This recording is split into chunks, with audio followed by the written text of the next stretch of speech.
All right, welcome to the deep dive.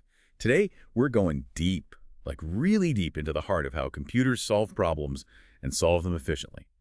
We're talking about algorithms. And we've got this awesome chapter all about getting started with algorithm design and analysis, kind of like, the recipes that make our digital world tick.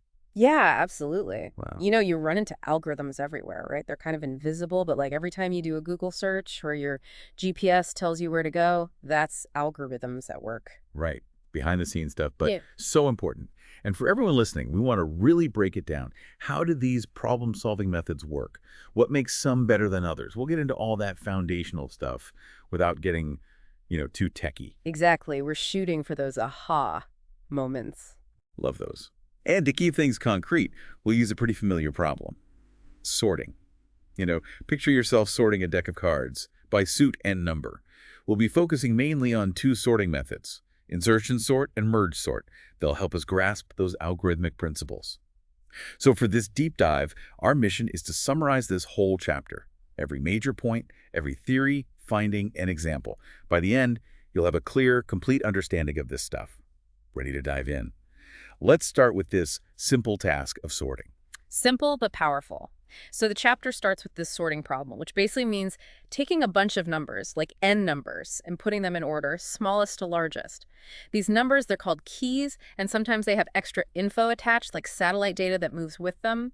The input, how we give these numbers to the computer, is usually an array, which is like a list stored in the computer's memory. Okay, arrays, got it. Right. So how do we tell the computer how to do this sorting? The chapter uses this thing called pseudocode. Is that like a special coding language? Not exactly. Think of it like a simplified set of instructions, kind of like a recipe, but for an algorithm.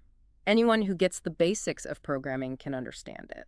So it's a way to explain the algorithm clearly without getting bogged down in the specifics of a particular programming language. Precisely. It uses familiar programming ideas like loops. Do this multiple times instructions like while and for. And also, if this, then that logic, the conditional statements.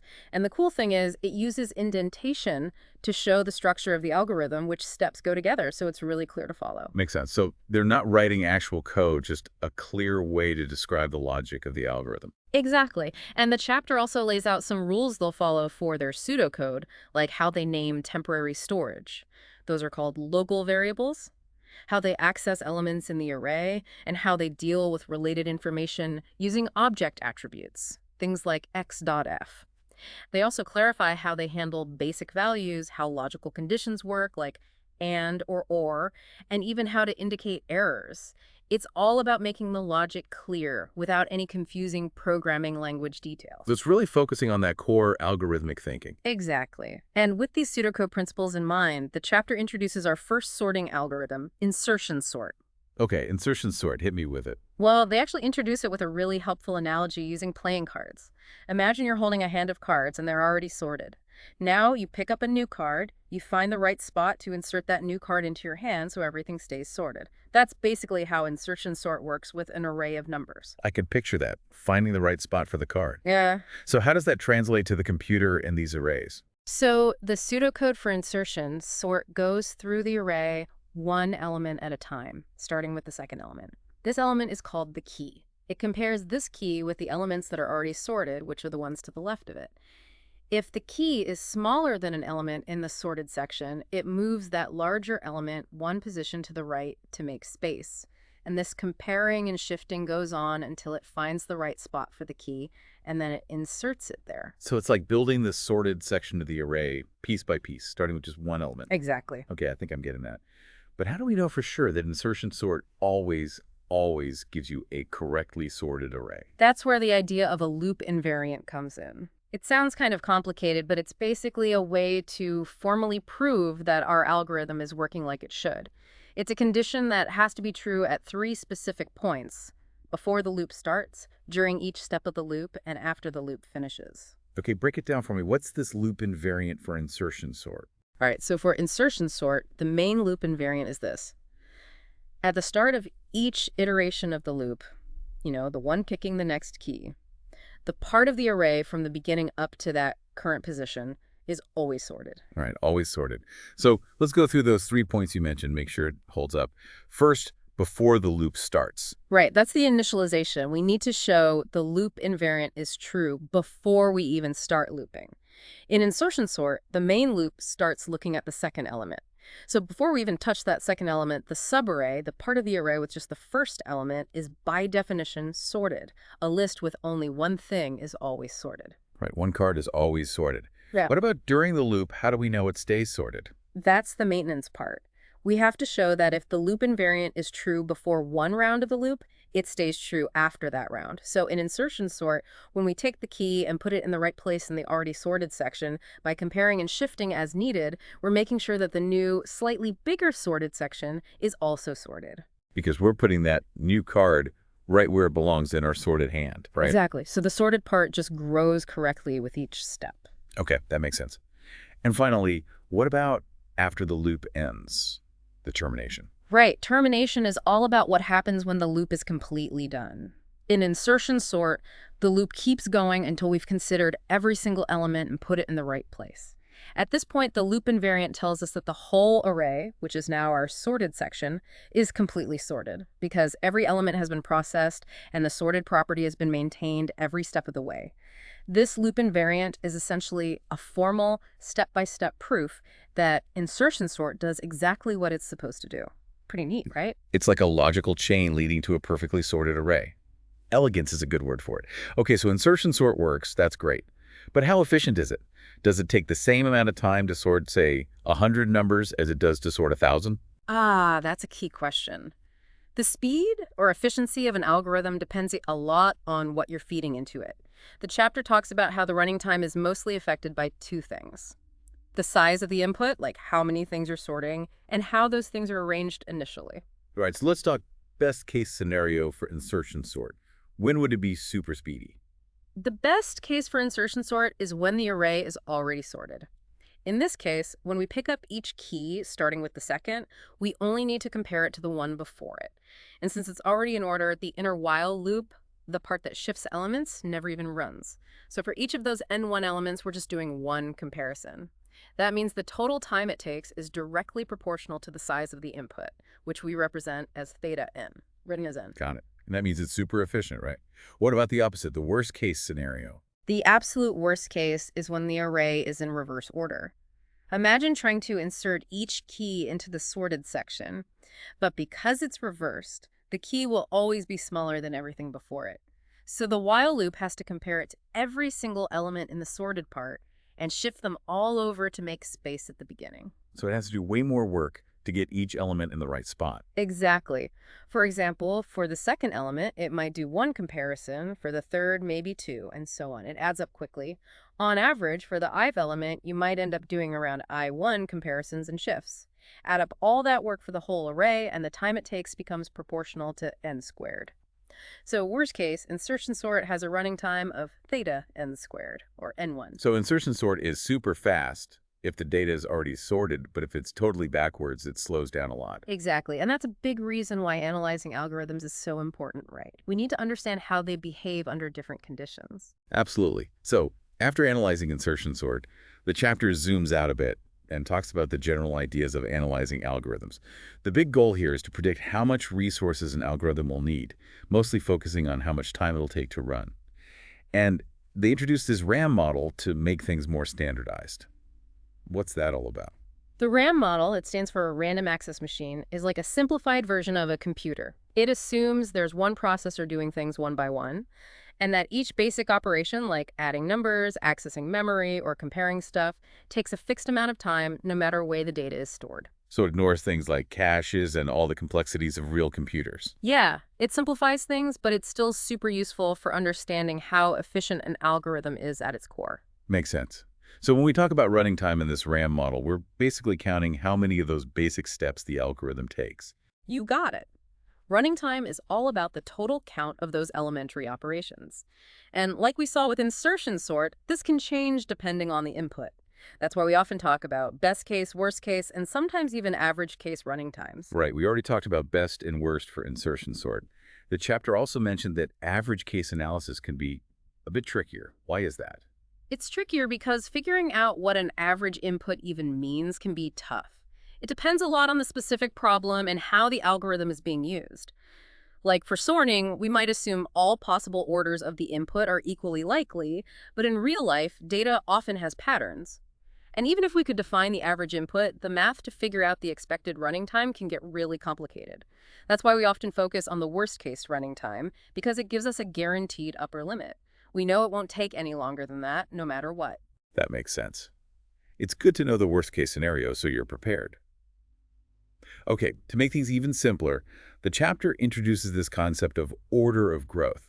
So instead of focusing on the exact number of steps, we look at what really drives the running time as the input gets really big, right? Precisely. Order of growth is all about how the running time scales as the input size and grows a lot.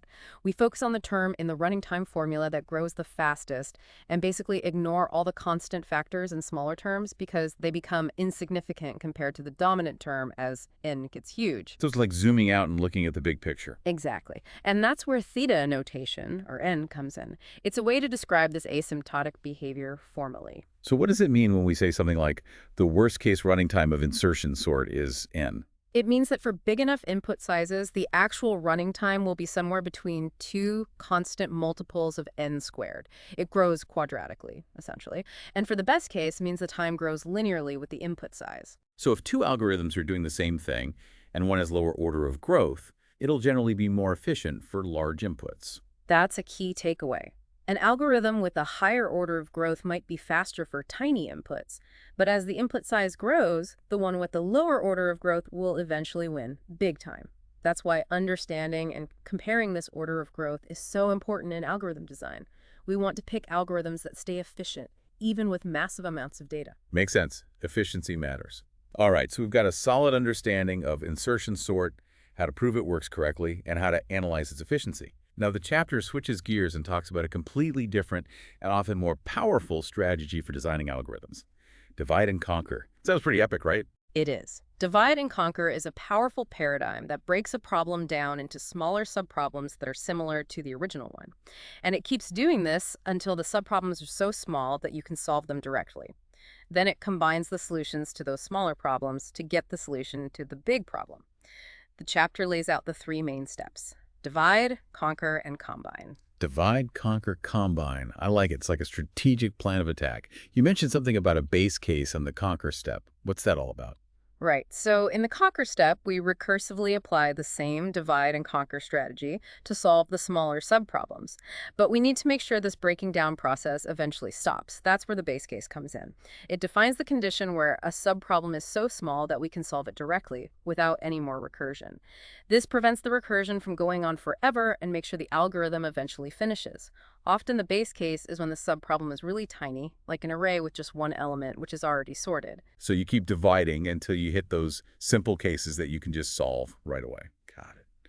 Now, the chapter introduces merge sort as a classic example of this divide and conquer strategy for sorting.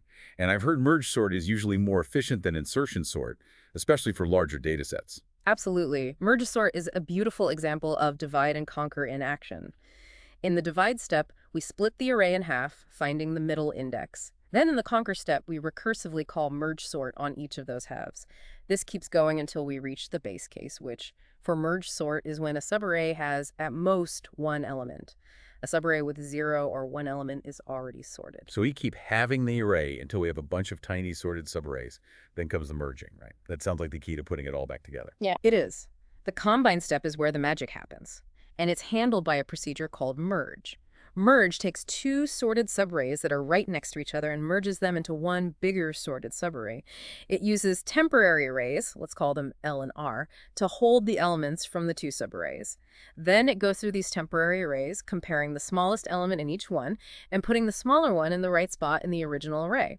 This keeps going until all the elements from both temporary arrays are back in the original array, now all nicely sorted. And the cool thing is, this merge operation takes time proportional to the total number of elements being merged, or because we're just looking at and placing each element a constant number of times. So each time we merge, it takes time proportional to the number of elements at that level. Now, how do all these pieces fit together? The dividing, the recursive sorting, and this efficient merging.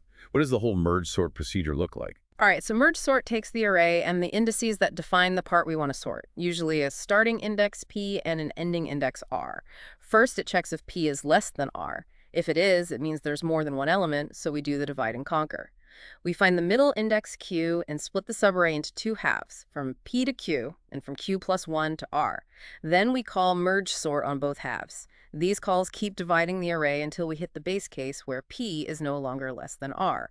That means we have at most one element and we don't need to do anything because it's already sorted. Once both halves are sorted, we call merge to combine those two sorted subarrays back into one sorted piece within the original range from p to r. So it's like a recursive dance of splitting and merging. Yeah. It's quite different from insertion sort, which just goes through the array step by step. How do we analyze the running time of merge sort? It seems like we have to consider both the recursive calls and the merging time. Exactly.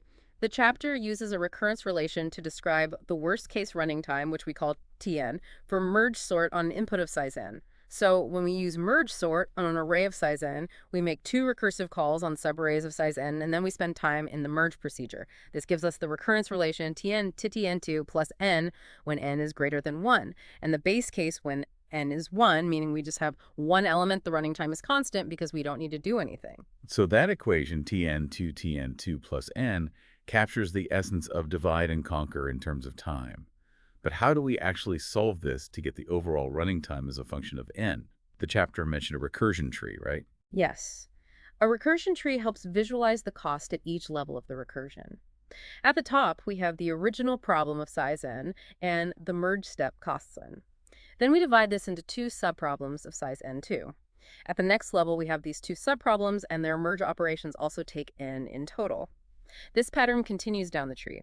At each level I, there are 2 to the power of I subproblems, each of size and divided by 2 to the power of I, and the merge operation for each of these subproblems takes n divided by 2 to the power of I time. So the total work at each level is still n.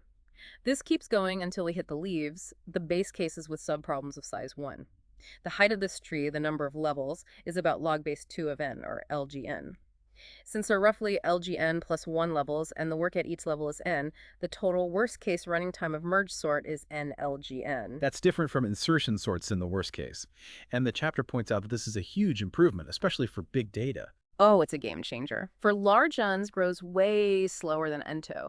Imagine sorting 1 million items. An algorithm that takes time proportional to n could take hours, but one that takes time proportional to nLGN might finish in seconds. This difference highlights why picking the right algorithm is so important, especially for massive data sets. Merge sort's efficiency comes from its balanced dividing and the fast merging operation. Wow, that's impressive. So we've covered a lot in this deep dive. We started with the basic idea of sorting, looked at insertion sort in detail, learned how to prove it works, and analyzed its best and worst case scenarios. Then we talked about analyzing algorithms in general, the RAM model, order of growth, and theta notation. Finally, we explored the divide and conquer strategy, focusing on merge sort, its recursive structure, the efficient merge operation, and its awesome efficiency. Absolutely, and the big takeaway for our listeners is that these concepts give you a powerful way to think about problems in computer science. You now have a grasp of not just solving problems, but also evaluating how efficient different approaches are. This knowledge helps you make better choices when designing or picking algorithms, especially when you're dealing with lots of data where efficiency can make a huge difference. So it's not just about finding a solution, but finding a good, efficient solution. Exactly. That's awesome. Thanks for joining us on this deep dive into this fundamental chapter on algorithms. It's amazing how something as simple as sorting can lead to such elegant problem-solving techniques and introduce us to key concepts in computer science. And as the chapter points out, this is just the beginning. There's a whole world of algorithms out there with more advanced methods and strategies. It's really mind-blowing to think about all these algorithms working behind the scenes in the technology we use every day. Absolutely. And we encourage you to think about how these ideas of efficiency and problem solving might apply to other areas, even beyond computer science. Like in everyday life, how could you break down a complex problem into smaller, more manageable parts? That's a great point. And here's a thought to leave you with. Could sorting, this seemingly simple task, actually be a building block for tackling much bigger, more complex problems in computing? What other tasks that seem straightforward might hide a whole world of algorithmic complexity? There's so much to explore. Thanks for tuning in to the Deep Dive. Thanks for having me.